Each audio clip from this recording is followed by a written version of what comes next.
Let me explain the Pauling-Hellman cipher briefly here. And in the next example, we are going to dealing with the actual cases. Let's say we have a large enough prime number p, and we choose another number which satisfying this equation, which means E is relative prime with p minus 1.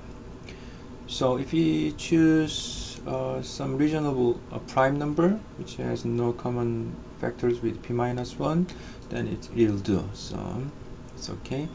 And the actual calculation is here. We need to calculate d under the integer which has this condition. Actually, d is inverse of e for modular p minus 1.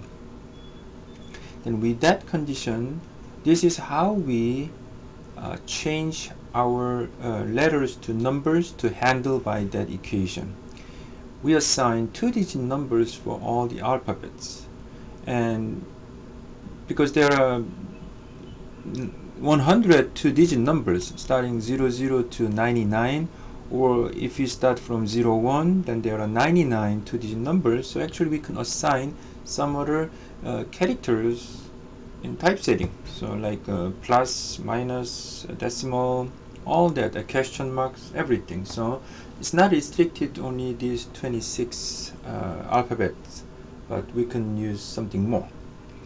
So anyway, this is just the example, and when you're dealing with Maple program that I provide, actually it assigns 01 for A, because if it's 00, then it's always 00. So someone might figure out 0 is for A. So it's safer if you assign starting from 01 for A. But as a just practice purpose, let's say these are our methods in this case. And okay, these are the same thing. Then we could have some word or sentence or message. Then we translate all these character into 2-digit numbers. Then we are going to have huge, long, big number. Then we group these numbers into certain blocks, actually the size up to m. And how we decide it? It depends on what prime p we have. So if p is a prime number between these two numbers, the only reason why we choose 25, 25, because our digits go up to 25. So if you just combine any characters in here into 2, then numbers is going to be less than 25, 25 or 25, 25, 25. Okay? So that's the reason of it. So anyway, so that's how we can find p, and in this case m should be 2 because of that. But our p will be really huge one, so we might have much longer size for that. But anyway, this is how we found it. Then this equation tells us how we translate or actually encrypt our message. PI is plain text, of course, changed to numbers, right? So it's numbered plain text, and it's a chunk of it, the size of 2m, right? So that's how we put PI. So what parts, which part, no matter what, which part you choose it, this is how we just translate, right? So pi to the e, which is given already, is congruent to ci for modular p. Okay. So that's how we got this cipher text. Actually, it's a numbered text.